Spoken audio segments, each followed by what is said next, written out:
Únete al equipo de WRU, quien, desde su War Room virtual, discute temas de creatividad, implementaciones, tendencias, do's y don'ts de la estrategia digital actual. Hola amigos, bienvenidos a un capítulo más de We Are Podcast. Nosotros somos el equipo estratégico de WRU y el día de hoy tenemos un invitado súper especial que vamos a presentar en un momento. Vamos a hablar de comercialización en el periodismo digital y primero voy a presentar al equipo que me acompaña el día de hoy. Primero veo a Luis González. ¿Cómo estás, negro?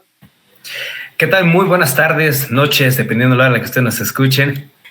Mi nombre es Luis González, soy director de Business Growth y les estoy transmitiendo vivo y en directo desde este hermoso pueblo mágico atiborrado por la carretera 57, Radiador Spring, mejor conocido como San Juan del Río, Querétaro. Un gusto estar con ustedes en un martes marketoso de We Are Podcast. Muy bien, y después veo a Jorge Miguel. ¿Cómo estás, Jorge? Muy bien, muchas gracias. Me presento rápidamente. Soy Jorge Gascón Matamoros, director de análisis de negocio y pues muy contento de contar aquí con un invitado que nos va a levantar el evento. Muy bien, y ahora sí, vamos a presentar a nuestro invitado especial, Luis Cárdenas. ¿Cómo estás, Luis? No, hombre, feliz de que me hayan invitado aquí a WRU Podcast. De verdad, un honor poder estar con todos ustedes. Y bueno, pues esperemos estar a la altura de las expectativas. Un gusto y ataquemos sin problema. Antes de que empecemos en el tema, Luis, me gustaría que hablaras un poquito, no para presumir tantito la calidad del invitado, un poquito de tu trayectoria, por favor, Luis. Yo tengo un programa de televisión y de radio. Estoy en la Ciudad de México. Estamos en MBS Noticias. Tengo el programa estelar de Noticias en la mañana, de 6 a 10 de la mañana. Tengo un programa en Heraldo Televisión en las noches, los lunes y miércoles. Escribo en el diario El Universal los jueves. He hecho varias coberturas internacionales. Me dedico al periodismo político, social, en algunas ocasiones de seguridad nacional también. Y bueno, pues también luego me da por vender cosas como pozole los jueves. Entonces estoy a sus órdenes, lo que ustedes decidan. Y el OnlyFans te faltó. Ese estamos a punto de abrirlo. Es sorpresa. Quedamos que eso era al final del podcast, Jorge. Será nada más para que vayan calando la calidad del invitado del día de hoy. Hombre. Entonces, Luis, a mí me gustaría mucho abordar el tema del periodismo actual, sobre todo con todas estas, no les voy a decir nuevas porque pues nuevas no son, sino con todo el alcance que tienen las plataformas, voy a decir redes sociales, aunque TikTok no se defina a sí mismo como una red social, lo cual se me hace un gravísimo error, pero es una red social, ¿no? Y todo este contenido que sale en segundos, ¿no? Y que puede estar mermando o dividiendo al público en el consumo mediático. ¿Tú cómo ves a estos generadores de contenido? ¿Son una amenaza para el periodismo? ¿Son aliados? ¿Cómo los podemos aprovechar mejor? Bueno, es una pregunta muy compleja. Me gustaría que pudiera haber respuestas simples, pero pues francamente no las hay, mucho menos en algo tan abierto como puede ser el periodismo, ¿no? El periodismo no es ciencia exacta, los medios de comunicación no son ciencia exacta. El marketing, que a final de cuentas es lo que nos reúne, lo que nos une de alguna u otra manera, no es ciencia exacta de ninguna forma. A ver, ¿qué está pasando aquí? Lo que está pasando es que estamos teniendo un cambio tecnológico en una revolución extremadamente rápida. Esto es intempestivo. Yo les pregunto a todos los que nos están viendo, escuchando, les pregunto a ustedes, Luis, Tricia, Jorge, a ver, ¿se imaginaban ustedes TikTok hace 20 años? ¿Se imaginaban que iba a haber un YouTube hace 20 años? No, claro. No. O sea, hace 20 años era 2003. El mundo estaba friqueado porque había habido un atentado terrorista en las Torres Gemelas de Nueva York. La cosa era de muchísimo miedo. Wall Street tenía una burbuja que era la burbuja de las .coms, en donde alguien compraba Coca-Cola.com y pues obviamente se hacía millonario porque Coca-Cola no lo había comprado, ¿no? Y de pronto esa burbuja estalló y de pronto como que no se le tuvo tanta confianza a Internet y el periodismo se fue haciendo pues muy poderoso, ya lo era, pero tenías a los mass media, a la televisora, a las grandes corporativos de noticias, que hoy los vemos, por ejemplo, en series como Succession, ¿no? Que se fueron haciendo fuertes y fuertes y fuertes. El problema es que después de este de esta tronada de la burbuja de los .com, empezaron a venir las plataformas y los startups que sí funcionaban. Google empezó a tener un sentido, Internet empezó a tener un sentido y se logró lo que uno de los teólogos, de los estudiosos, y de los que tienen mejores teorías de comunicación, como es Humberto Eco, dijo en algún momento: la democratización de los medios. ¿Cómo democratizar a todos los medios? Ese era el sueño de Humberto Eco, que cada persona pudiera tener algo que hiciera ruido en una sociedad. Y bueno, de pronto esto se fue dando a través de las redes sociales, cuando se va cambiando de este Internet que era una copia de los mass media, es decir, yo anuncio, yo hago, yo escribo mi blog, tú lees, tú ves, tú te quedas quieto, y cambia brutalmente a todos interactuamos, todos tenemos voz. Y entonces el mensaje que es yo digo, tú escuchas, pasa a yo digo, todo mundo empieza a decir. Y viene aquí un tema muy interesante. Todos nos convertimos de alguna u otra manera en periodistas. Y aquí hay grandes divisiones. Hay quien te va a decir que quien no tiene la carrera de periodismo, quien no ha ejercido en un medio tradicional, quien no ha escrito una crónica, quien no ha leído a tal o cual, quien no sabe quién es Kapuczynski, no puede decirse periodista. Yo no creo en ello. Respeto a quien cree de otra forma. Yo no creo en ello. Yo creo que cualquier persona que pueda comunicar una noticia, a final de cuentas, es periodista. Pero también va evolucionando esto. Estamos hablando de solamente 20 años. Es nada en cuestión histórica.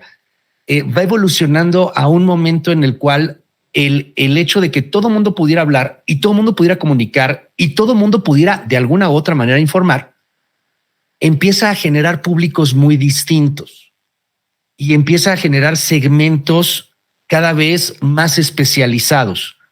Tú en este momento puedes ver un periodismo de especialización en vuelos. Hace un momento estaba con mi esposa viendo el documental de Netflix sobre este avión de Malaysia Airlines que desapareció, ¿no? Y te das cuenta que el cuate que hace la investigación, o de los principales periodistas, pues es un periodista especializado en vuelos y tiene un público muy importante. Y entonces empieza a haber segmentos de periodismo, y el mass media tradicional empieza a tener problemas porque no puede abarcar todos los segmentos. Es muy difícil. La gente, además, empieza a dudar de la credibilidad del mass media, y tiene toda la razón en dudar, porque durante mucho tiempo estos mass media, estas grandes corporaciones, pues se han dedicado a hablarle al poder. O sea, hacen periodismo para hablarle a otros periodistas y para hablarle a los políticos, y no le hablan a la gran masa, aunque ellos se llamaban el mass media, porque no había otra manera. O sea, a ver, o ves la tele o te friegas, y ahora no, ahora hay muchas cosas. Pero aquí entramos en un vicio que para mí es bastante peligroso. Entran las famosas fake news, y no tanto por los engaños de las informaciones, sino porque en estas segmentaciones empezamos, qué cosa tan curiosa, a carecer de diálogo. Todo mundo habla, todo mundo dice, pero no nos hablamos entre nosotros y no nos entendemos. Entonces te pongo un ejemplo para cerrar la respuesta. Que a mí me llamó muchísimo la atención y pasó, si no me equivoco, en New York Times. Un periodista encuentra a un neonazi que vive en Arkansas, una cosa por el estilo, va con el neonazi, saca fotografías del neonazi, de cómo el neonazi tiene una hija, tiene familia, de que el tipo, pues a final de cuentas también es una persona, pero pues tiene ideologías bien locas, y el tipo piensa que no, pues no que habría que matar a una raza en particular, pero que simple y sencillamente pues hay una manera de pensar radical. El tipo adora a Hitler, etcétera. Publican la historia. A mí me parece periodísticamente una historia buena, pero se publica la historia y entonces el New York Times, si no me equivoco, empieza a tener cancelaciones y cancelaciones y cancelaciones y cancelaciones. La gente no soportaba entender que había un neonazi y que existía un neonazi. Y empezamos con estas culturas de la cancelación, porque entonces lo que no me gusta en mi segmento lo cancelo, porque yo no soy capaz de escuchar o de entender al otro. Y eso es bien peligroso, Es bien peligroso porque te crea sociedades alienadas, te crea sociedades completamente radicalizadas y te crea también seres humanos muy cerrados. Hoy día lo estamos viendo con el humor. El humor está empezando a ser censurado. O sea, hay chistes que ya son imposibles de poderlo hacer porque viene una corrección políticamente correcta, porque tenemos muchos segmentos en los cuales no podemos entender al otro. Entonces tenemos que respetar a todos los segmentos. Y cuando respetamos absolutamente el todo, cuando no podemos ofender absolutamente nada, cuando tenemos que cuidar nuestra palabra, porque si decimos una cosa, vamos a herir la susceptibilidad de algún de los tantísimos segmentos que existen, pues entonces nos vamos a condenar a que entre tantos segmentos y tantas voces no vamos a decir absolutamente nada, que es lo que creo que poco a poco está pasando y que es parte de una evolución. Creo que esto va a cambiar también, ¿no? Sí, no, en ese estricto sentido, y me encantó que mencionaras a Humberto Eco, porque en esta casa se le venera a Humberto Eco. Y así pones como, una velita ahí. Te lo prometo, pero así como él tenía esta idea de democratización de los medios, pues también al tener esta penetración en las redes sociales empezó a hablar de la aldea idiota, ¿no? Que va mucho hacia lo que estás diciendo. El eco de los idiotas. Dijo, ahora es el eco de los idiotas. Exactamente, ¿no? Que básicamente pues todos tenemos una voz, un poder y un alcance. O sea, los medios dejan de ser unidireccionales para volverse direccionales, donde todos tenemos una opinión, y que además que sea a partir de plataformas digitales, el anonimato, qué daño le ha hecho a la sociedad y a la comunicación en general, porque todos se envalentonan mucho para dar su punto de vista. Y sí, también coincido muchísimo que este diálogo políticamente correcto lleva un poquito la autocensura, y entonces ¿dónde está la libertad real de expresión? ¿No? A mí me parece que específicamente en el periodismo, y me gustaría saber también la opinión de Jorge en ese estricto sentido, que también le encanta Eco, el periodismo me parece que hoy por hoy tiene una alta competencia con los generadores de contenido. Estos generadores de contenido, algunos sí se informan o hacen un tipo de investigación periodística para poder dar sus notas, pero otros hacen esta investigación de una forma muy superflua, es decir, a partir de otras notas generadas, y no existe un background check de la fuente original, y de ahí empieza la desinformación. ¿Tú cómo lo ves, Miguel? Bueno, aquí nada más quiero tocar rápido el tema de lo que estábamos hablando. Creo que la parte de la censura y demás que estamos viviendo es parte de la evolución de la contracultura, ¿no? Teníamos una contracultura que se hizo tan segmentada por el alcance mediático y por la masividad del medio, que al final se terminaron convirtiendo en cámaras de eco, ¿no? Donde yo no acepto nada que no sea algo en lo que yo creo, ¿no? El hecho de que existan los medios masivos nos convierte en personas con una cerrazón y que preferimos vivir en una cámara de eco, y eso me parece sumamente alarmante. Que sí, estoy de acuerdo con Luis que en algún momento esto tiene que cambiar, porque es parte de la progresión natural de la vida y de la evolución de las cosas. Ahora bien, con respecto a el estatus del periodismo actual, Luis Miguel Dominguín decía que el arte, ¿no? Y en el específico él se refería al arte, y lo voy a entrecomillar taurino, era un arte cuando tú veías al torero y decías, esto lo puedo hacer yo, ¿no? Y creo que es lo mismo que está pasando en la actualidad con los periodistas, ¿no? Vemos a un periodista en la televisión, leemos un Lester Banks, un Jan Wenner en Rolling Stone, y decimos, esto es muy fácil, ¿no? Esto lo puedo hacer yo. Y queda de lado el tema de la profesionalización del oficio periodístico, ¿no? Hace unos meses, aquí para los escuchas, yo también tengo formación periodística hasta cierto punto, y estábamos viendo una nota en la que encontraron a cierto productor musical que tuvo un clan en los 90s, ¿no? Ya saben a quién me refiero. Y decían, es que ya lo encontramos y tenemos aquí la investigación. Híjole, la investigación periodística adolecía de básicamente todos los fundamentos del periodismo como tal, tanto que estaba platicando con Tris y le digo, en 5 minutos yo puedo sacar más información de lo que estos amigos encontraron. Dicho y hecho, ¿por qué? Porque como todo buen oficio tiene ciertos procesos y ciertas formas de ejecutarlo, cosa que en la actualidad ya no lo estamos haciendo y es muy fácil gracias a la, híjole, también lo voy a llamar masificación del oficio periodístico. Es muy, muy fácil que puedas engañar a alguien que se diga periodista con todas las de la ley a que caiga en un fake news, ¿no? Y al final también eso desvirtúa a la profesión como tal, ¿no? Y también desvirtúa a los medios como tales, porque ¿qué es lo que pasa actualmente? ¿No? Vivimos en una sociedad de consumo donde realmente ya no se les cree ni a los medios ni a los periodistas independientes, cuando todavía hace unos 3, 4 años el periodismo independiente decía, esta va a ser mi fuente fidedigna porque es imparcial y porque no trae línea de nada. Luis González. Perdón. Luis González. La pregunta del día de hoy. No te rías. No, ahorita lo que han estado platicando de la evolución y todo lo demás, y hablamos un poquito de la historia. Yo recuerdo, Luis, tu noticiero de hace mucho tiempo, ¿no? Hace mucho tiempo y ha ido evolucionando. Y hablabas ahorita de verlo de las voces, de encontrar nosotros le llamaríamos un nicho, ¿no? Un target al cual estás hablando para que tengas una audiencia y puedas sostenerte, ¿no? Ser sustentable, ser negocio, porque pues, a final de cuentas las noticias también tienen que ser negocios. Hemos visto periodistas que vienen, periodistas que van, periodistas que se mantienen vigentes, periodistas que se han ido. Y hablabas de que en 20 años ha crecido y ha cambiado muchísimo esto, ¿no?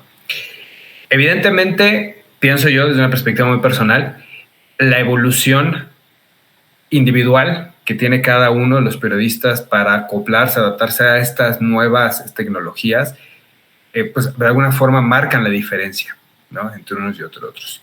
Pero hemos visto que algunos periodistas que tenían sus noticieros titulares han migrado a estas plataformas, a uno les va mejor, le va mejor que a otros, pero este proceso, ¿cómo lo ves? Y hablando de lo que dice Miguel, no todo el mundo se puede dedicar a esto, no todo el mundo va a ganar suficientemente dinero para comprar la despensa básica en esto. ¿Dónde está el dinero del periodismo? O sea, ¿cómo te tienes que adaptar? ¿Y dónde está el dinero del periodismo? Básicamente. O sea, yo tengo esa duda, porque yo soy el bisnegro, ¿no? Yo me encargo de los business aquí y soy el chavo de los números, el muchacho de los números, ¿no? Entonces, esa pregunta, ¿cómo podemos ver la evolución? ¿Cómo la has vivido? ¿Qué ha sido lo más retador que has tenido? Encontrar a tu audiencia, le pisaste callos a gente, o sea, porque todo el mundo conocemos un poco tu historia. De hecho, les pasé algunos links para que te stalkearan un ratito. Pero, o sea, hablando de comercialización, ¿qué es lo que tiene que hacer un periodista hoy en día? Sobre todo que los tiempos se están acortando, tenemos que aprender mucho más rápido, tenemos que generar ese diálogo bidireccional, tenemos que sobresalir, nuestra voz tiene que resaltar sobre todo esas que dicen yo, lo que decías, y tú eres un claro ejemplo que resaltaste, empezaste con tu canal en YouTube, Noticias Digital, empezamos poquito a poquito y de repente pues ya tienes la primera emisión de MBS, que no es cualquier cosa, ¿no? Ya quisiera yo tener la 25ª edición del Sol de San Juan de Río, ¿no? Entonces, pero bueno, o sea, ¿cómo hay que evolucionar? ¿Qué características, qué herramientas, qué habilidades debes de tener? Y cómo vives de, o sea, yo sé que te paga una empresa a ti, pero el periodismo, ¿dónde está el negocio del periodismo? Es una pregunta bien difícil también, qué preguntas tan difíciles que hacemos aquí en WRU Podcast. A ver, creo que la clave son los nichos por estos segmentos. Pienso en un ebanista. Habrá alguien que valore a ese ebanista, pero la mayor parte le va a decir, pues me vale madre lo que hagas. O sea, me da igual, es como cualquier otra cosa, ¿no? Pero habrá un nicho muy particular que es un nicho muy alto de poder adquisitivo fuerte, que va a decir, yo quiero a este ebanista en particular. Por poner un ejemplo, ¿no? De algún oficio. La comunicación hoy día es extremadamente compleja y el periodismo pues es parte de esta comunicación. Hay infotainment, infoentretenimiento que está siendo uno de los grandes mercados. los medios han tenido que adaptarse o han tenido que morir. Así de fácil. Hoy la principal cualidad que requiere cualquier persona que quiera dedicarse a esto es capacidad de adaptación. Te pongo ejemplos que han hecho buen negocio y que se han tenido que adaptar, cortando mucha gente, teniendo que asumir las nuevas tecnologías y teniendo que asumir los nuevos tiempos. Yo soy lector del New York Times, me gusta mucho el New York Times y me encanta todo lo que hace el New York Times digitalmente. Para entender la guerra entre Israel y Hamas, te pone mapas, análisis, videos en tiempo real, distintas opiniones, todo interactivo. Tiene un podcast, puedes escuchar ese podcast, te lo explica de alguna u otra manera y va dirigido a distintos públicos. Una misma noticia en el New York Times va dirigido a un público muy joven, a un público muy simple, a un público sumamente complejo, pero sabe New York Times a dónde, ¿no? O sea, si quieres profundizar, pues te pones a leer opiniones. Si quieres irte a lo muy básico, pues con ver un par de esquemas, un par de infografías. Los medios tienen que evolucionar y saber que hoy día la regla es que todo, absolutamente todo va a cambiar. La inteligencia artificial, por ejemplo, pues está generando un reto brutal, está echando a lo que en algún momento decía el mismo Kapuscinski, el periodismo de artesano, el periodismo de máquina, el periodismo como de maquila, ese tarde o temprano va a desaparecer porque algún momento la máquina lo va a hacer o algo lo va a hacer. Y lo feo es que la mayor parte de colegas, pues de una u otra manera te dedicas a eso. Si tú eras redactor de un portal, por ejemplo, pues ya hay muchos portales que tienen 2 o 3 redactores y son portales importantes. No estoy hablando del Universal, Milenio o algo así, pero sí portales que tienen cierto pegue y que de repente tienen a 3 o 4 redactores por turno, cuando antes tenías a 15. ¿Por qué? Pues porque ya la inteligencia artificial te hace uno. Lo que mencionaba Tricia hace un momento, ya buscar una noticia como tal es caro, es difícil y a veces no pega. Y entonces pues ya no es tan fácil arriesgarlo. Entonces te vas muy hacia tratar de buscar infoentretenimiento y tratar de hacerlo más grande. Sin embargo, hay dinero. Por supuesto que hay dinero porque hay un gran mercado, pero tienes que saber primero cuál es tu nicho. Cada uno tiene que definir cuál es su nicho, tiene que entender cuál es su nicho. Y curiosamente no es el nicho que tú quieras. Depende de múltiples factores. Por ejemplo, The Economist, este diario inglés, sabe muy bien cuál es su nicho y sabe muy bien lo que cuesta. Es caro, es uno de los más caros, de los medios más caros que hay. Tiene una versión light, tiene una versión hard. Tú decides cuál quieres, pero no vas a leer nada gratis. Y bueno, la gente se suscribe, entra y ha entendido ese tema. En México yo te pondría el ejemplo de Reforma. Reforma tiene un nicho muy definido, clase media, alta hacia arriba, personas particularmente de centro derecha, aunque no es que sea un periódico necesariamente tan conservador, creo que algunas cosas son bastante liberales. Y bueno, pues cobra y si tú quieres leer Reforma tienes que pagar, se acabó. Hay otros medios y yo trabajo en uno de ellos que es el Universal, por ejemplo, en donde no hemos sabido adaptarnos. Y en donde ves una crisis, en donde ves que pues cada vez, por desgracia, se está perdiendo más empleo, por desgracia hay menos gente que colabora, no se ha podido tener un sitio que funcione al 100%, entonces de repente ahí hay un problema. La radio, por ejemplo, ha tenido que moverse y mutar una y otra vez y tratar, primero la radio se peleó con el internet, o sea, todo lo que fue del 2005 al 2020, me atrevo a decir, 2018, gran parte de la radio estaba peleada con internet y se peleaba con las plataformas que difundían la radio y no querían poner sus señales en línea porque decían que no, que para eso estaba la concesión. Y bueno, pues después se dieron cuenta de que sí, ahí justamente es donde está el futuro y curiosamente es uno de los medios que mejor han ido evolucionando a diferencia de la televisión, que está perdiendo mucha audiencia debido a la cantidad brutal de competencia que tiene, que la radio igual, ¿no? O sea, la radio compite contra todos los podcasts, que son un montón. O sea, todo esto va a ir evolucionando y va a depender de qué quieras hacer y que tu proyecto esté bien cimentado, de que sepas hacia dónde vas y bueno, pues trates de cuidar a tu nicho, o de que si lo estás haciendo de una manera aventurera, como lo decíamos hace un rato con todos los creadores de contenido, hay algunos muy buenos, hay algunos muy malos, pero ellos van descubriendo esos nichos conforme van evolucionando. Yo en mi caso muy particular, yo no tengo una empresa como tal, trabajo en varias empresas, trabajo en una en particular que es mi casa, es mi familia, que es MBS Noticias, y bueno, a partir de ahí tenemos que llegar a un nicho. Nuestra meta es llegar a las personas que tengan menos de 40 años, y a ellos son a los que queremos ganar, porque son los que queremos apostar o apostamos, nos podrán seguir y podremos nosotros acompañarlos, que es lo más importante, durante pues mucho tiempo más, que son personas pues que ya están tomando decisiones, que están queriendo informarse, etcétera. Para lograr eso hemos cambiado el lenguaje, tratamos de hablar de una manera muchísimo más ligera, tratamos de ponernos del lado de la gente, porque a final de cuentas nuestro mercado es lo más importante, y eliminamos lo que, por ejemplo, muchos colegas nos llegan a señalar o a criticar, estas mesas súper sesudas de análisis político profundo, porque eso no te está generando una audiencia y porque no va dentro de nuestros objetivos. Y es aquí en donde viene algo bien duro y que cada persona y cada empresa tiene que decidir. Porque, a ver, hay mercado para todos, pero insisto en este asunto de los oficios muy particulares, ¿no? Habrá quien lo valore, pero es muy poquita la gente que lo va a valorar. Y esa poquita gente no necesariamente va a ser un gran mercado, pero habrá quien lo valore. The Economist tiene un mercado importante. Es un mercado muy chiquito, pero que paga por estar suscrito a The Economist.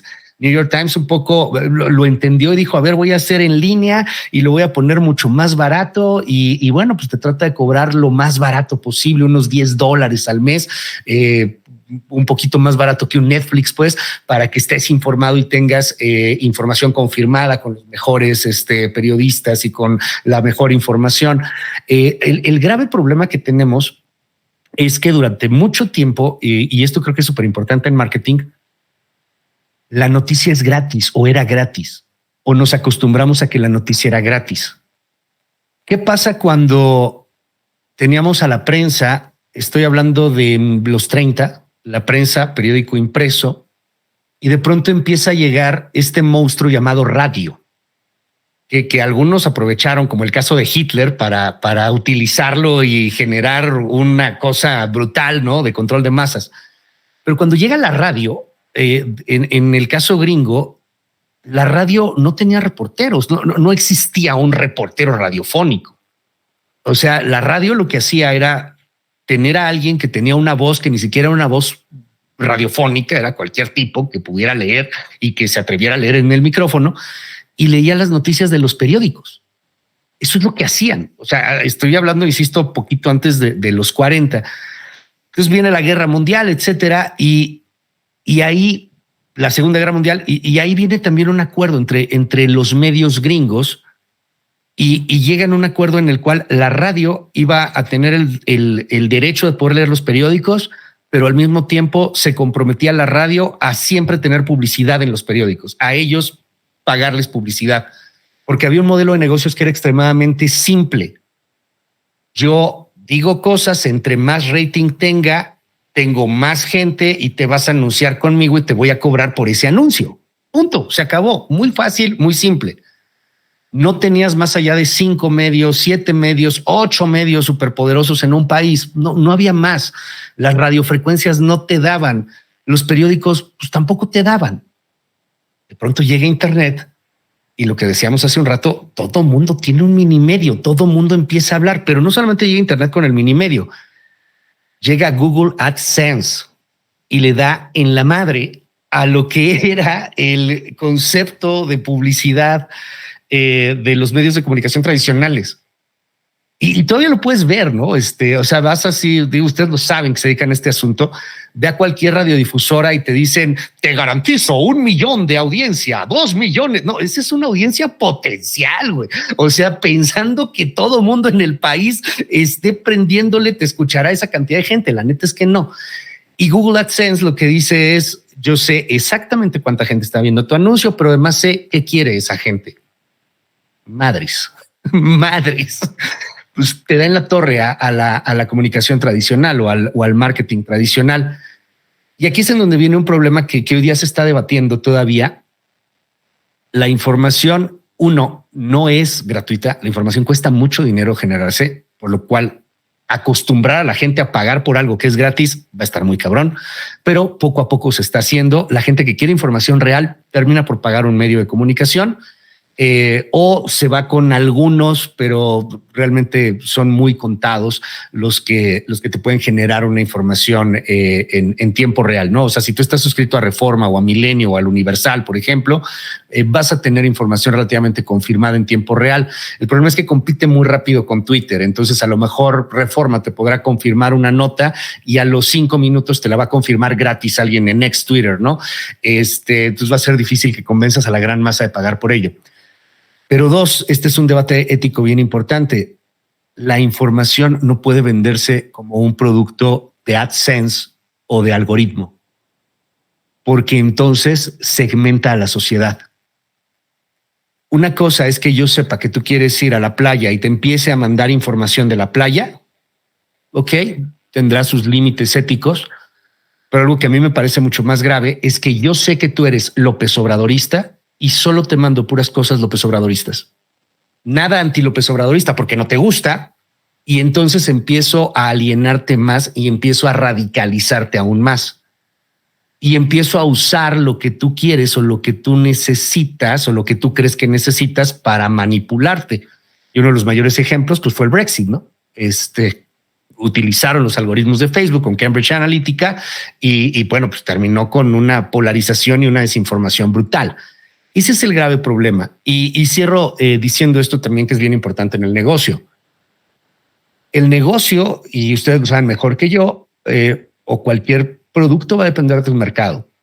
Y si hay un mercado, porque hoy hay un mercado que rechaza conscientemente las noticias, que rechaza conscientemente lo complejo, que ha sido frivolizado y que se frivoliza aún más, pues no hay mucho que se pueda hacer. O sea, suena frustrante y de viejito. Pues es que el mundo está mal. Pues sí, güey, el mundo está mal, pero es lo que es. O sea, tú decides qué quieres hacer con ello. O sea, cómo vas a llegar a ese gran mercado, si es que quieres llegar a ese gran mercado o te quieres especializar y a lo mejor vas a llegar a un mercado muy chiquito que tiene más dinero o a un mercado más grande y vas a hacer periodismo social, periodismo de oposición, periodismo militante incluso. Algo como lo que ha hecho La Jornada durante muchos años, que creo que es un gran medio de comunicación, la verdad, pero que en algún momento se hizo medio militante y que hoy día lo veo ya como periodismo casi oficial o oficialista, lo que en algún momento fue Universal, ¿no? Donde yo trabajaba o donde yo trabajo, donde yo trabajo, sigo trabajando, espero, o Excelsior, etcétera. O sea, tú decides qué es lo que vas a hacer. Hoy día en México hay una cosa que a mí me llamó mucho la atención en cuanto a mercados, ¿no? Muchos medios de comunicación antes de López Obrador estaban muy acostumbrados a recibir una brutalidad de dinero del gobierno y se dedicaban solamente a dar noticias que, si bien podían ser medio críticas del gobierno, que nunca molestaran realmente al gobierno, porque no, o sea, eras una dependencia más del gobierno, recibías una brutalidad de publicidad del gobierno y entonces no estabas construyendo audiencia, estabas haciendo notas que le gustaran a cierto funcionario para que te diera el contrato de publicidad y se acabó. Eso no es negocio y además no podía ser un beneficio para muy poquita gente a costa del erario. O sea, eso sí no era ni periodismo, ni medios de comunicación, ni negocio. Eso lo que era otro cochupo. Y creo que ahí sí no se vale. Eso es lo que tenía que cambiarse. Y mira que yo soy muy crítico de López Obrador en muchas cosas. Lo que menos sería es Chairo. Pienso que este es uno de los peores presidentes que hemos tenido en el mundo. En el mundo, en la historia, bueno, y en el mundo también. En la historia y en el mundo y en sí. Pero la neta, el hecho de que haya obligado a muchos medios de comunicación a tener que buscar una forma de negocio, creo que ha sido una de las cosas positivas. No debe de depender del gobierno un medio si realmente quiere ser medio. Puede ser boletín oficial, esa es otra cosa. Pero si realmente quieres ser medio, no debes de depender del negocio, debes de buscar tus modelos de negocio, perdón. Miguel, adelante. Sí, justo. Y en el tema de la monetización, ahí voy y de dónde está el negocio, difiere un poquito, porque tenemos más o menos desde 1994 diciendo el periodismo tradicional va a morir por la llegada del Internet. El Universal tiene desde 1916, si no me equivoco, ¿no? El Mercurio desde 1900. Estamos hablando de ya historias de más de un siglo, ¿no? Sin embargo, siguen ahí, ¿no? Y por otro lado vemos medios emergentes o medios de contracultura que se caracterizaban por su periodismo de investigación, como Vice, como BuzzFeed. BuzzFeed lo fundaron en 2006 y tronó en 2019. ¿No? Vice también tronó y él databa de los 70s, ¿no? Entonces, sí, el periodismo en efecto está en una crisis porque el cash flow no es el que tenían antes, ¿no? Lo que comenta Luis es muy, muy cierto. Sin embargo, creo que la generación o la búsqueda de la noticia, si bien es caro, es algo que todavía se tiene que hacer de una forma artesanal, ¿no? Porque no podemos nosotros como periodistas decir, aquí tengo el boletín y chingue su madre, ya está, ¿no?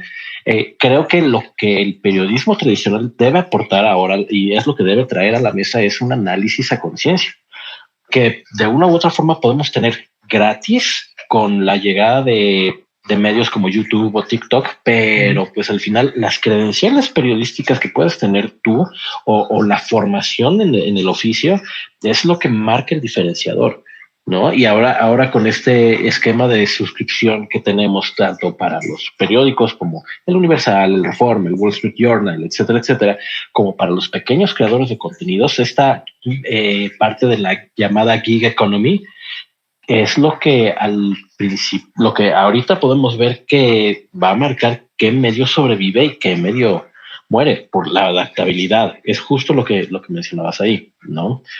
Entonces, no sé qué opinas tú, Negrito. Claro que sí, Miguel. Mira, gracias por pasarme el micrófono. Es que te estoy preparando. Quiero decirles, tengo que destaparme, querido, pues escucha que estoy utilizando este podcast como plataforma para llenarle el ojo a mi tocayo Cárdenas, esperando que me dé la 39ª edición de las noticias más importantes del día. No, pero aquí yo les hago una pregunta. Mi George, hazme un close-up a mis ojos. ¿Por qué? ¿Por qué escuchamos noticias? ¿Por qué escuchamos noticias? ¿Por qué las noticias siguen estando vigentes? Se los voy a decir. Ustedes no lo sabían, pero por chismosos. Por eso escuchamos noticias. Justo es lo que te iba a decir. Es parte de la naturaleza humana el chisme. Chisme político, chisme de los artistas o chisme de lavadero. Y aquí es un punto bien importante. O sea, porque habrá quien diga una noticia al respecto sobre que Jorge el día de hoy planchó 2 docenas de ropa y las tuvo en tiempo y forma. Habrá quienes otros digan, oye, es que no le puso Suavitel. Habrá otros que digan, oye, es que Tricia se enojó, Tricia golpeó, y después en la última noticia en la alarma va a decir créeme pasional, ¿no? ¿Sí me explico? O sea, la noticia puede ser de distintos enfoques según el nicho que tengamos, pero nos encanta la noticia por ser chismoso. Pero ¿hasta qué punto es válido? ¿Hasta qué punto es válido decir noticias? ¿Y hasta qué punto me voy a involucrar yo para formar un carácter? Porque tú decías algo, hablando del oficialismo, de las noticias y del chayote y todo lo demás, que sé que no recibes, ¿no? Porque ya me hubieras invitado a algo desgraciado. Pero, ¿cómo saber que tú, o sea, tienes que decir tú esa nota y sabemos que están bombardeando todos y por eso tenemos a tantos Trump lovers, AM lovers, todo lo demás?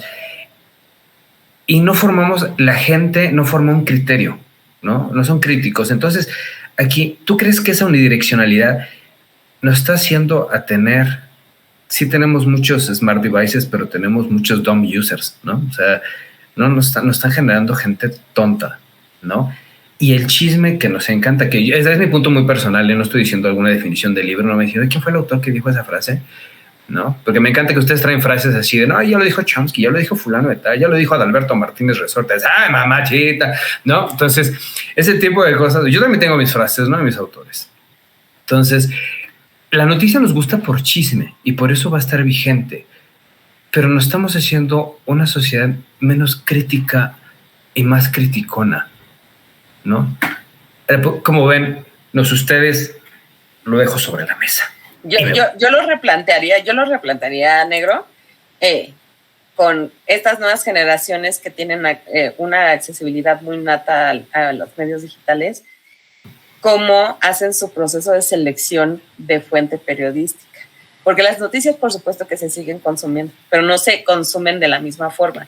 Es decir, hay como un consumo, digamos, de multifuente, por decirlo de alguna forma. O sea, yo veo una noticia que a lo mejor me sale en mi portal de Google en primero, eso me lleva a ver 2, 3 periódicos para checar qué tanta información van, y después te vas a un consumo de generadores de contenidos donde ya investigaron, ya se metieron no sé qué, y eso es lo que va formando como el círculo de la información integral.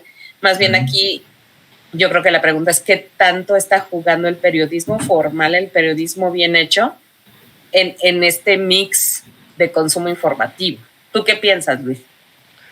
Yo lo que les diría, basándome en un reporte que salió el año pasado de Oxford y de Reuters, se juntó el Oxford Institute y Reuters, hicieron un reporte de consumo de medios a nivel internacional. Y el resultado es abrumador. La gente ya no consume, noticias. Es más bien al revés. Hay muchísimas noticias y la gente conscientemente está rechazando las noticias. Conscientemente dice, hay noticias, qué aburrido. Y bueno, por aquí les paso el informe si lo quieren ver. Ahorita me puse a googlearlo, lo encontré aquí rápidamente. Es muy interesante porque de quienes rechazan noticias, que algunos son realmente brutales, ¿no? El caso de Brasil, por ejemplo, 54% conscientemente rechaza noticias. O sea, no quiere saber, más de la mitad de la gente en Brasil no quiere saber de noticias. Pero si nos vamos, por ejemplo, a Alemania, pues estamos hablando del 30% de gente que rechaza noticias. O sea, hay un crecimiento prácticamente en todos los países de rechazar noticias. Cuando preguntan por qué, dicen, ¿porque es demasiada información política? ¿Porque son demasiado negativos y me ponen de mal humor? ¿Porque me preocupan? ¿Porque no entiendo qué diablos están diciendo? ¿O porque entiendo qué diablos están diciendo y no sé qué hacer con esa información? Hoy día el grave problema que tenemos en noticias es que estamos muy acostumbrados a lo que era el hard news de antes del siglo XXI, que era extremadamente político, que se dedicaba solamente a temas de Estado y que poco tenía que ver con la gente. Cuando gana Donald Trump, en el diario El País se publica una nota y era la América blanca de Trump. La América que no vieron, la América que los periodistas no vieron. ¡Ay, qué sorpresa! Ganó Trump, no lo veíamos. Pues no, claro que no lo veías, porque te la pasabas escuchando al experto en temas y con doctorado en Harvard en política y decías que Trump está violentando todos estos códigos de acuerdo a los tratados de sociología del siglo XIX. O sea, obviamente que iba a haber una bronca y que la sorpresa iba a llegar. Hoy día lo mismo está pasando y se ve que no hemos aprendido ninguna lección. Lo mismo está pasando en la Argentina con Javier Milei. Viene una buena elección de aquí a 15 días allá en Argentina, en donde a mí se me hace que hasta lo va a ganar y que le va a ganar a Sergio Massa, ¿no? Por la declinación de Bullrich. Y es un anarcocapitalista. O sea, un tipo que propone vender los órganos y dolarizar y la gente, sí, ¿por qué? Porque te entiendo. ¿Por qué López Obrador tiene la popularidad que tiene? Porque le entiendo. Porque le habla al pueblo. Le habla al pueblo, le habla a la gente y le habla en su idioma a la gente, lo cual no es malo. O sea, lo cual debería de ser algo práctico. El problema es que yo nunca he entendido por qué se odia la tecnocracia. Es algo que me parece muy padre, ¿no? O sea, un técnico especializado en cada puesto, pues es algo muy bonito. Pero cuando tú te pones a platicar, por ejemplo, ahora el tema del aeropuerto, en donde todos nos hicimos expertos en aeropuertos, la verdad es que son temas bien densos, o sea, bien pesados, y que a los que nos dedicamos de alguna u otra manera a esto, pues a lo mejor nos atrae porque somos chismosos nosotros, porque nos metemos en ese tema, porque queremos ver. Pero a la gente le vale madre. O sea, a la gente le vale madre si haces o no haces el aeropuerto. O sea, lo que quiero es que tenga seguridad, lo que quiero es que tenga más o menos una garantía de chamba, que tenga una economía que está funcionando y que trates de resolver mis múltiples frustraciones en un mundo que es hiperestimulante, que te está mandando estímulos varios por minuto y que genera muchas frustraciones, que genera un déficit de atención como nunca lo habíamos tenido en la historia y que obviamente pues lo complejo empieza a rechazarse. Yo más bien creo que me entraría más al tema de que hoy día hay una crisis de noticias. La gente no está viendo noticias, conscientemente las está rechazando y no estamos hablando de personas que no sean educadas. Estamos hablando de gente que inclusive puede tener doctorados, pero que rechaza noticias. Tengo un doctorado en física, güey. O sea, no me importa lo que esté pasando en Morena. Tengo un doctorado en biología. Me vale cacahuate lo que esté pasando en la política de Argentina. Y tienen razón. Entonces, ¿cómo llegar a generar la información mínima? Que eso es algo que se tenía antes del siglo XXI, la información mínima indispensable para que cada quien pueda tomar una decisión sobre el rumbo de la sociedad y una postura sobre el rumbo de la sociedad. Hoy es tanta información que finalmente la rechazas. Hay una señora aquí con estas citas que de hecho yo creo que era muy amiga de Resortes en algún punto, seguramente, la gran Anne Applebaum, en este libro que se llama El ocaso de la democracia, y te habla de este asunto de que, a ver, la bronca no es la marginación social, siempre ha habido marginación, siempre ha habido pobreza, siempre ha habido medios radicales, siempre ha habido discursos incendiarios. El problema, dice Anne Applebaum, son la cantidad de información extrema que hay en las redes y que hoy es demasiado el eco, es demasiado el ruido. Entonces, de pronto lo que va a permanecer es justamente la narrativa más simple. Y la narrativa más simple, pues es la que hoy día tienen los populistas. Es muy mala noticia para la democracia, pero citando el The Economist, que tiene su índice de democracia global, pues llevamos con malas noticias para la democracia desde hace al menos casi 10 años. O sea, ha ido degradándose el índice democrático, pero peor aún, el índice de lo que tú quieres como democracia. O sea, la gente no necesariamente quiere democracia.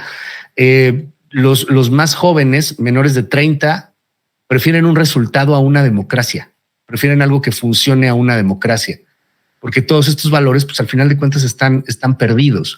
Y porque además hemos visto ejemplos de cosas que están más o menos funcionando. El caso chino. No, pues no puedo mentarle la madre al presidente chino. Pues sí, güey, pero nadie le quiere mentar la madre al presidente chino. O sea, sí, un grupo, la mayoría no, y viven más o menos bien, ¿no? El caso de Singapur.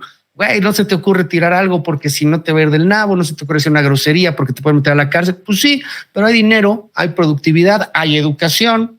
Estamos contentos, cabrón. O sea, darnos cuenta, y esto es bien triste, de que la democracia occidental, yo tengo esta teoría bastante pesimista, esta hipótesis bastante pesimista, de que ya tuvo su cenit en la democracia occidental. Ya la vivimos entre lo que fue la caída del muro y la llegada de Donald Trump. Ahí estuvo, fue un accidente histórico y el mundo está acostumbrado al totalitarismo. Es muy ojete, pero el mundo está acostumbrado a cierto totalitarismo, a cierta, no estoy diciendo claro, algo espantoso, ¿no? No estoy hablando de tiranía, estoy hablando de totalitarismo, de manos duras. No a la tiranía. Yo creo que la tiranía no es algo que se quiera, pero por lo regular los gobiernos han sido duros y han sido poco democráticos. Entonces, creo que al final de cuentas esta cuestión que tuvimos de democracia termina por ser una especie de accidente histórico y pues me parece algo bastante triste, pero lo estamos viendo, o sea, a nivel global lo estamos viendo. Pero que es real, al final del día es real. Miguel. Bueno, considero que este tema del rechazo en la noticia tiene una relación intrínseca entre la docta ignorancia y la salud mental. ¿No? Recuerdo en algún momento, no recuerdo si estaba en campaña o acababa de tomar el cargo Vicente Fox como presidente, cuando se encuentra a una indígena en una gira y le dice, oye, no me conoces. No, pues es que no veo noticias. ¿Por qué? Pues porque no sé leer. A lo que Fox les lanzó la perla de, qué bueno, así vas a ser más feliz. Era Xóchitl Gálvez, la indígena. Nosotros ya exacto. Las personas que tenemos cierta instrucción. No es cierto, pero las personas que tenemos cierta instrucción o cierto grado de estudios, ya es por lo que optamos, ¿no? Ya esto está la madre del agobio de la vida cotidiana. Como decía Damon Albarn, la vida moderna es basura. Es correcto. No quiero agobiarme más con lo que está pasando en un macroentorno. Es tan simple que, pero nada más para darle contexto, puede escuchar, hoy es 31 de octubre, ¿no? Fin de semana estuvimos viendo noticias desde diferentes lugares sobre el huracán Otis y los resultados en Acapulco, ¿no? Y se vuelve tan desalentador lo que estás viendo que llega un momento que dices, no más. Claro. No más. No quieres saber más, o sea, no quieres ver ni a la gente sufrir ni ver que les falta agua, quieres producir agua de a ver cómo y dárselas en su mano de lo mal que se va la situación. Entonces, como no es posible eso, pues tiendes a mejor apagar el cerebro y decir, puta, no puedo hacer nada, apago cerebro, me pongo a ver una sitcom, no sé, ¿no? Ahora, y esa es una parte pues, muy fuerte de nuestra realidad y de la forma en que, por lo tanto, consumimos medios. Exacto. Ahora, por otro lado, también tenemos un exceso de estímulos, como menciona Luis, donde dices, ok, mi valioso tiempo, mis valiosos 10 minutos en el baño, o 30 si no consumieron fibra, ¿a qué contenido voy a favorecer en este momento? ¿No? ¿Qué video de YouTube, qué nota, qué tweet, a quién le voy a dedicar tiempo? ¿No? El exceso de contenidos también llega a ser tan agobiante que se convierte en algo es abrumador, ¿no? La premisa de less is more, creo que ahora ya está empezando a cobrar mucho más sentido que lo que estaba cobrando en la década de los 90, ¿no? Y fíjate, Jorge, perdón la interrupción ahí rápido, nada más es que me brincó mucho porque es un tema bien importante. Yo no sé si, y admiro si lo haces, si tú todavía tienes la posibilidad de elegir el contenido que vas a ver en los 10 minutos del baño o en tus 10 minutos de voy a ver qué contenido. Yo no lo tengo ya. O sea, yo francamente cedí al algoritmo. El algoritmo sabe qué quiero. Me siento, veo TikTok y mi TikTok me presenta muchas cosas que yo quiero. Yo no estoy buscando conscientemente a un tiktokero. El tiktokero me sale. Que es ahora lo que pasa. Ese es el algoritmo. Ya ni siquiera escogemos el periódico, el canal de televisión. Últimamente ya ni siquiera escogemos la serie. Te escoge Exacto. La serie. Medios autoritarios. Amazon. Exacto, Sí, medios autoritarios. Qué barbaridad. Si Luis Cárdenas no va al contenido. Vas a ver esto. ¿Por qué? Porque yo sé que a ti te va a gustar esta madre porque yo te conozco mejor de lo que tú te conocerías en 4 vidas. Yo ya te conozco perfecto y sé que esto te va a gustar. Eso a mí me parece horrible. Ya ni siquiera tenemos la capacidad de decidir qué chingados vamos a ver o qué vamos a consumir. Si Luis Cárdenas no va al contenido, que el contenido vaya a Luis Cárdenas. Sí, exacto. De hecho, aquí yo no más quiero hacer una aportación nada más porque quiero que me contestes la última pregunta antes de que cerremos, porque el tiempo premia. Pero si vimos lo de que nadie quiere ver noticias y ya me dio depresión por ver tanto lo de Otis. ¿Y de qué manera quiero dejar de ver lo de Otis? Muy sencillo, nada más tengo que ver la nota de cómo saquearon el Sands para odiar a todos los acapulqueños y dejar de verlos, ¿no? Entonces, eso está muy triste, ¿no? Porque entonces se pierde el foco importante, que lo importante es ver los acapulqueños. La ayuda, no necesitan ayuda las consecuencias de no tener el fondo para desastres naturales, que me parece, bueno, no queremos que nos cancelen, ¿verdad? Pero, híjole, yo quería llorar, ¿no? Y que al final del día la rapiña natural con el huracán también pues es una línea ultra delgada en el abuso social, ¿no? Pero pues la gente necesita y no está siendo escuchado. Está muy cabrón. Ese tema está muy cabrón. No quiero llorar. Ahorita no les quería hacer la diferencia del libro de Britney. Sí, claro. Pues ya lloré con él, ya no quiero llorar más. Pero aquí el tema es, si la gente no quiere ver noticias, porque de hecho la gente está viendo menos noticias. Y la pregunta importante y que responde al título de este podcast es... Ahí estás callado, ¿sabes? Me mama. Sí, ¿Cómo se comercializa el periodismo? Don Luis Cárdenas López. En tu caso está fácil porque eres Cárdenas López porque Cuauhtémoc Cárdenas es tu tío y Andrés Manuel López es tu padrino, por eso eres Cárdenas. Es mi papá. Es tu papá. Sí. Tienes hasta el mismo es color. Su mamá. Sí, no, el peinadito, todo. Pues, sí, digamos que él no lo quiere reconocer, pero ya a mí no me dicen chocoflán, pero bueno, iba a decir algo, no, mejor no. ¿Cómo se venden las noticias? ¿Cómo haces esto? Yo vuelvo a lo mismo, son los nichos. Tienes que saber tu nicho, tienes que definir hacia dónde vas a querer ir y entender cuál es tu objetivo. Porque hoy, si no tienes trazado el objetivo y estás pensando en un modelo de negocio, simplemente no se va a poder. Hay mercado para todo, pero insisto, es un mercado muy competido. El que tú escojas va a ser muy competido y tienes que clavarte en ese mercado o irlo descubriendo. Pero si lo vas a ir descubriendo, entonces pues no debes de estar pensando en el dinero. O sea, la neta, ahí un creador de contenido noticioso no puede estar pensando en el dinero. Va a tronar. Hoy día el modelo de negocio de las noticias está bastante vapuleado.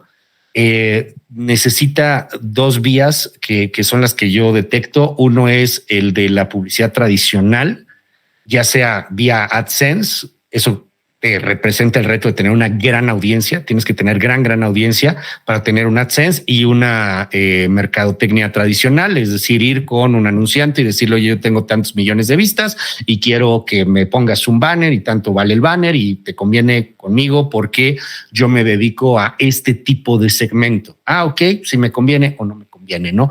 Y el otro es el de suscripción. Para que sea un contenido de suscripción, tú tienes que dar un valor muy cañón a tu información, a lo que tú estás publicando. Sí, no pagas cualquier suscripción. No pagas cualquier suscripción. Hace rato citábamos algunos ejemplos, pero yo creo que grandes ejemplos, y cito dos que están sobreviviendo y lo están haciendo más o menos bien. A quien creo que lo ha hecho muy bien con todo y los bemoles y algunas caídas, señalamientos, lo que tú quieras, pero Animal Político es un medio 100% digital que ha generado investigaciones periodísticas grandes, fuertes, como lo que fue la estafa maestra, por ejemplo, y ahí está trabajando y sigue como medio de comunicación. El otro es La Silla Rota, por ejemplo. Ahí va. No tiene publicaciones, pero sobre todo maneja opiniones. Algunas son interesantes. Va a un nicho muy particular, que es el nicho Círculo Rojo. Sabe que ese es un nicho, sabe que ese es un negocio y hacia allá le está apostando. Y la otra, ay, nanita, y esto es lo que uno dice, está cabrón. Hay pocos países en donde el periodismo como tal es negocio. Cito los anglosajones, que es Estados Unidos y Gran Bretaña. Hay buenos ejemplos en Alemania, por ejemplo, con El Espejo de Spiegel, creo que ahí la lleva de pronto. Pero donde ves grandes trabajos son con patrocinios gubernamentales que dejan ciertas libertades o patrocinios de intereses que pueden ser muy cuestionables. Cito el primer ejemplo, Al Jazeera. Al Jazeera tiene un financiamiento de países en los Emiratos, países árabes. Es muy claro cuál es el objetivo, pero vaya coberturas que están haciendo. Vaya cosas que está haciendo Al Jazeera en esta guerra entre Israel y Hamas. Échenle un ojo, es totalmente gratuito, ¿no? Y bueno, pues obviamente que hay un interés político de fondo. Otro que yo pondría aquí en México es el de Mexicanos Unidos contra la Corrupción y la Impunidad. Las investigaciones son impecables, pero el fondo, la lana, sí viene de la ayuda estadounidense. O sea, sí viene de fondos que reparten los estadounidenses a este tipo de organizaciones que hacen periodismo de investigación. No estoy copiando el discurso del peje que dice, ay, es que a estos les pagan los gringos para tumbar a mi gobierno. No, eso es una exageración. Pero lo cierto es que estas grandes investigaciones no se podrían dar si no habría financiamiento de un gobierno, en este caso del gobierno gringo. Entonces, ahí hay un tema. Otro ejemplo son los múltiples medios y múltiples ejercicios periodísticos que financia Open Society, que tiene intereses muy particulares, que trae una guerra, por ejemplo, abierta contra el azúcar y contra el tabaquismo, que de pronto le apuesta al tema de las culturas woke, que de pronto le apuesta también a las cosas de cancelación. Entonces, bueno, o sea, es un asunto ahí bien complejo en cuanto a de dónde viene el negocio cuando no tienes la suficiente audiencia como para poder decir, pues puedo vivir de mis anunciantes. Economías poderosísimas como Estados Unidos o como Gran Bretaña pues pueden darse ese lujo. The Guardian puede darse el lujo de hacerlo gratuito y vivir solamente de las donaciones o de las pocas suscripciones que tiene. Porque tienes un gran mercado, porque tienes ciertas publicidades, porque tienes muchas cosas y porque es una gran economía con todo y lo vapuleado que puede estar en estos momentos a pesar del Brexit. Pero países emergentes como México, como Brasil, como Argentina, como Chile, como los países de Europa del Este, Polonia, no sé, pues sí tienes un gran reto ahí en torno a de dónde vas a sacar dinero. O sea, no es precisamente el gran negocio si vas a hacer investigaciones periodísticas, ¿no? Ahí hay un gran reto. Y cierro solo porque, digo, se ha tocado mucho hoy en este podcast y sí, como dice Tricia, el tema de que sea hoy 31 de octubre, para dar el contexto a todos nuestros escuchas, es brutal. Yo sí los invito a que si pueden apoyar un poco con lo que se pueda. Acabo de estar allá el pasado sábado y es totalmente desolador, es desesperanzador. Es un tema por el cual es muy difícil entrarle. La rapiña se da por muchos elementos. Sí hay un asunto de necesidad. Sí. Hoy, por ejemplo, 31 de octubre, bueno, ayer y hoy, pero fue un poco más ayer, de plano el ejército formó a la gente en Bimbo y para que no saquearan en desorden, entonces, para que saquearan en orden, ¿no? Y se llevaran, aunque fuera pues, unos pastelitos, un pan, porque no hay nada. O sea, cuando estás allá te das cuenta de lo que representa, lo perdieron todo y te das cuenta del peso que puede decir no tengo nada. Es un desastre como nunca se había visto. Es comparable a lo mejor a lo que pasó en Nueva Orleans. Entonces sí es un asunto que vale la pena entender y empatizar. Si no confían en los gobiernos, yo no confío en los gobiernos, pero sí está llegando cierta ayuda. Es totalmente ineficiente. Yo confío mucho más en Cruz Roja o en otras organizaciones y sí están haciendo una labor titánica, pero pues evidentemente es insuficiente. Es un tema bien complejo. La rapiña también empieza a estar controlada por el crimen organizado. Estas cosas de autodefensas que están surgiendo tienen que ver con el narco que controla y controlaba Acapulco desde hace mucho y que ahorita está empezando a recontrolarlo.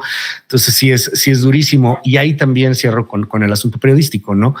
Tú ves hoy allá en Acapulco a grandes periodistas, a grandes reporteros, a colegas, por ejemplo, de La Silla Rota como Marcos Muédano, de Milenio y de MBS con nosotros y de varios otros medios como Oscar Valderas, que llevan 5 días durmiendo en palapas, en coches, haciendo trabajo de reportero. Ese es el trabajo que se va a tener que seguir haciendo.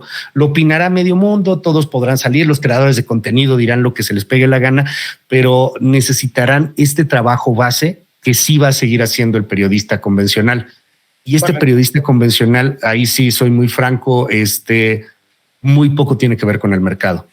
El periodista tradicional lo hace porque está loco, porque su mamá no lo cargó lo suficiente cuando era chiquito y porque necesita hacer trabajo periodístico, porque quiere estar ahí, porque quiere informar. Es un trabajo de pasión, es un trabajo de amor y ese no se va a acabar. Ese va a estar ahí y va a cambiar a lo mejor en la forma, en la manera, en la plataforma, en lo que quieras, pero no se va a acabar. Siempre vamos a tener este tipo de periodistas. Lo importante, como decía Jorge hace rato, pues es poder tener estas formaciones y que sean formaciones también que tengan que ver con la actualidad. Sí es importante entender la historia del periodismo, sí es importante aprender de lo que pasó hace 3 siglos, pero hoy día tenemos que también tener en las escuelas de periodismo nuevos formatos, entender la forma más sencilla para comunicarte con las nuevas generaciones, etcétera, etcétera.